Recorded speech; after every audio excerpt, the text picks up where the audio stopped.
on Facebook.com/The Coalition Radio. We are at Twitter at Coalition_radio. And, of course, coalitionradio.us.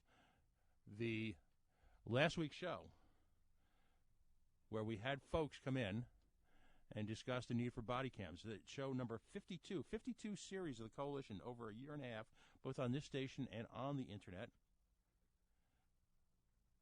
It was interesting the kind of emotions it evoked. We now have the specter of Rhode Island law enforcement all of a sudden citing cost objections to body cams.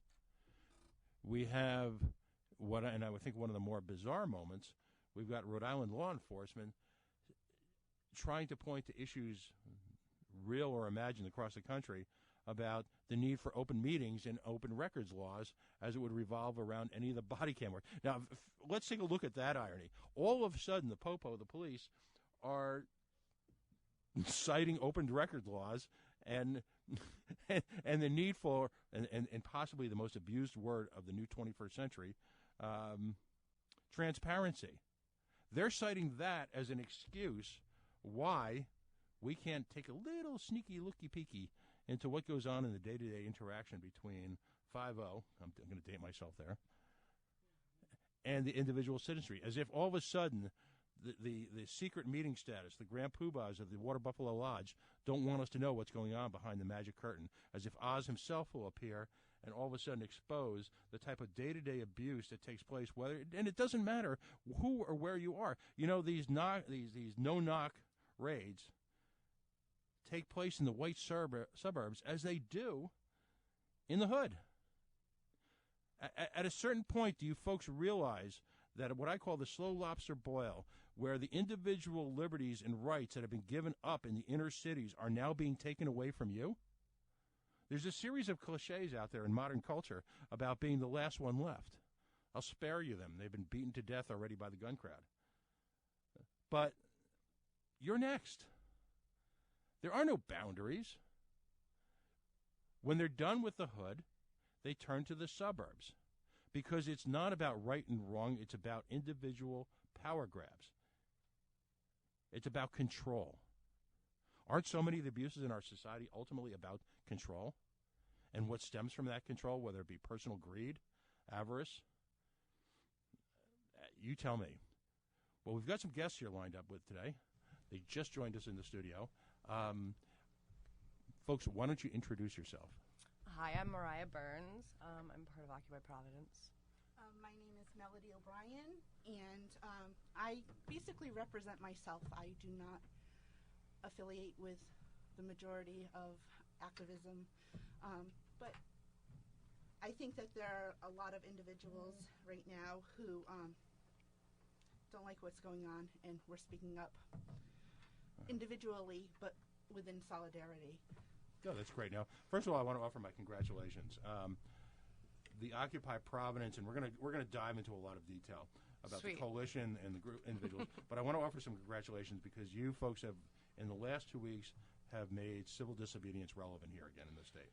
So everybody, whether they agree with your individual politics, your individual interpretation, need to step back and say, why has civil disobedience been missing in this state for the last 30 or 40 years? And to that, they owe you an eternal debt of gratitude, because the subject is in itself worthy of consideration. When last we visited Occupy Providence, when I say we, I'll talk about the greater culture. Occupy Providence was, at that point in time, breaking camp in Burnside Park. Sad day. Right. And ultimately, for a lot of folks, that because, remember, if the media doesn't cover it, it can't exist. So once the media stopped covering it in sort of this sort of shock style of prurient, voyeuristic, I'll call it journalism, where they would send some guy from the burbs down every day and he would evoke shock and horror at the quote-unquote living conditions, waste valuable media time and engage in what I call outrage porn, where folks focus on the emotional after effect of the discussion of an issue, not actually spend a few minutes and discuss with people their individual beliefs, what drove them to live in pretty difficult conditions during pretty difficult weather. So that's It was very difficult conditions. I can only imagine. I mean, I visited myself a few times. So that's when we last left Occupy Providence, or at least the popular culture left Occupy Providence. Give us a run-up. What you were there. Yes, what, I was.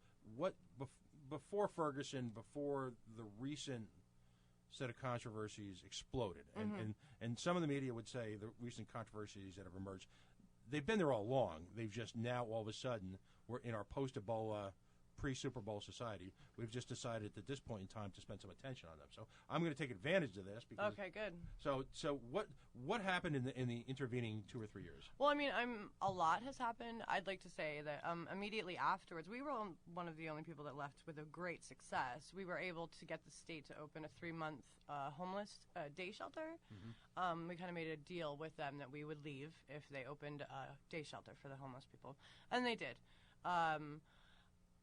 We had a couple outdoor occupations. We had one at Netroots, and we were there for 2 or 3 nights. It was 2 nights we were there, but 3 days. Mm-hmm. We also had an occupation at 38 Studios. This was pretty much the 6 months after we left.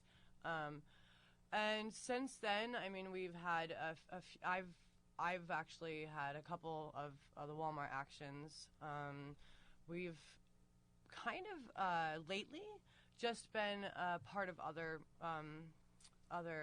protests. We are all still very much active online. We don't have general assemblies outside anymore, but we do meet, every now and again. We talk to each other online. It's actually the Occupy movement has changed altogether. There's Occupy Sandy that kind of helped with the big hurricane in New York. Mm-hmm. There's Occupy Homes. There's lots of different Occupy that's kind of split off. But Occupy Providence itself, we try to stay in contact with each other, and lately we haven't had any big actions ourselves, but we've been part of other actions. We've kind of Occupy Providence, just in the past year, I would say, has become more of an online movement. Mm-hmm. And where can we find you online?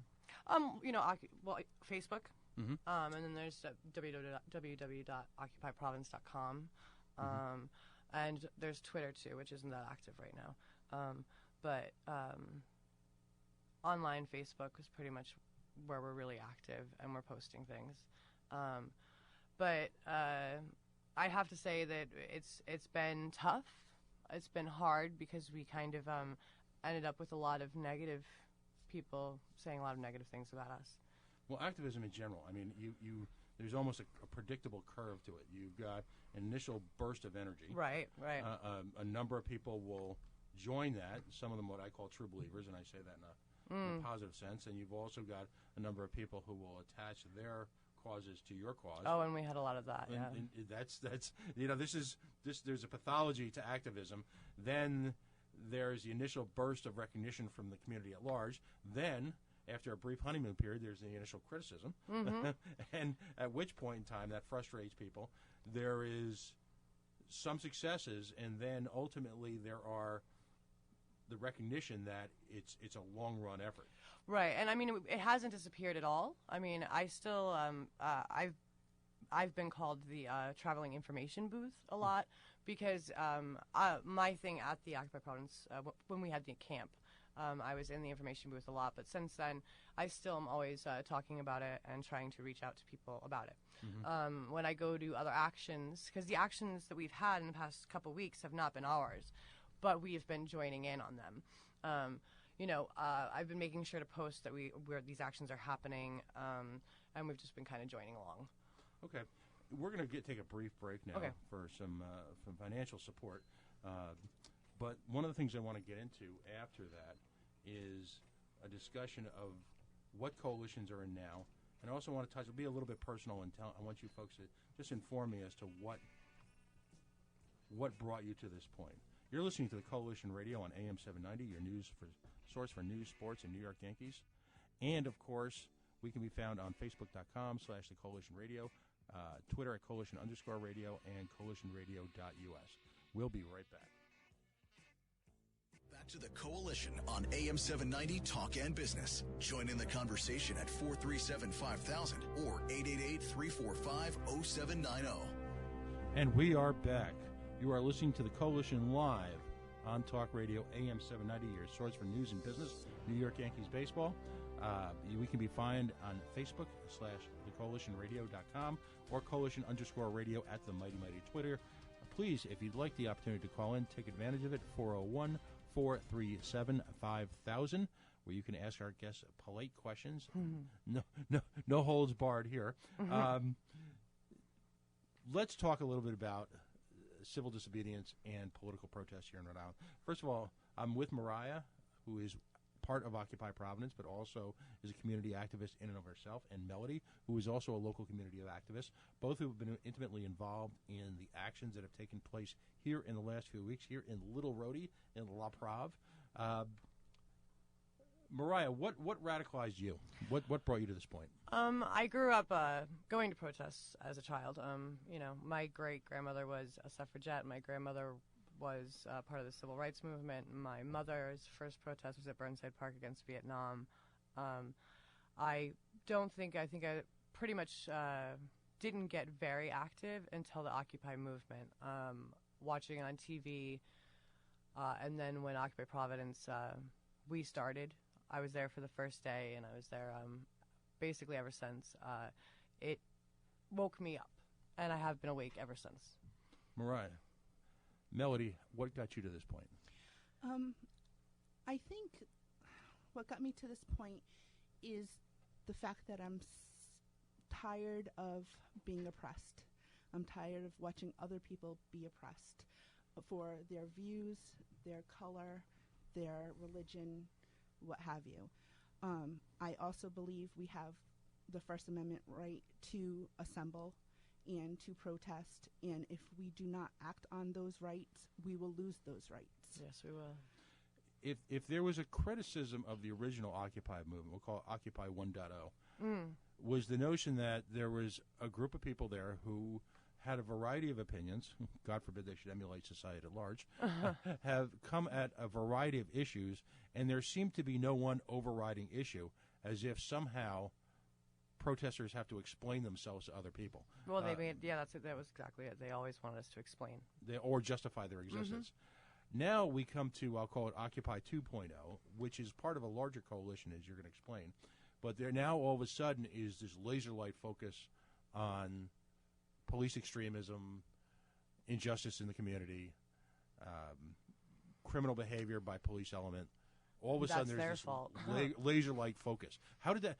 Was it Ferguson? Or was it Trayvon? Was that the galvanizing event, or how did we get now all of a sudden this new emerging force? I really honestly believe that Trayvon Martin that started a lot, and then it didn't go away. There was a lot of people that were still upset about it. But with Ferguson, there's been a new, I would say, a fire in everybody's bellies, a passion in everybody's hearts to stand up and to speak out. With Cleveland and New York City now, you have the videotaped specter of a 12-year-old child being gunned down with the BB gun, right, with a still-moving police car, in something out of a really bad action movie. And now, of course, you've got Staten Island. Do those two cases, if you want to look at things clinically, and it's hard to do, I guess, as an activist, so as someone who's purportedly part of the media, I will step aside. Those really eliminate the whole criminal element. I mean, the whole question of the integrity of the victim, don't they? Right. I mean, is there any question at this point in time that it's the method in which we police that we can stop blaming the victims now? I think that absolutely. The problem is that you have to realize is that there's a police state being formed in the United States of America. It's no longer the police are not here to protect us and serve us. They're here to protect and serve other people, other corporations, and themselves. I think that it's not. Not just that. There's just cases after case. I believe, honestly, it does have a lot to do with race, but I think there's a class war happening. I think that if you are poor, you are in danger. Melody, do you think the war on drugs now? as a libertarian, what's fascinating about the libertarian movement and, say, for example, the Occupy Providence movement, on paper, we should be light years apart. Right. The reality, though, is that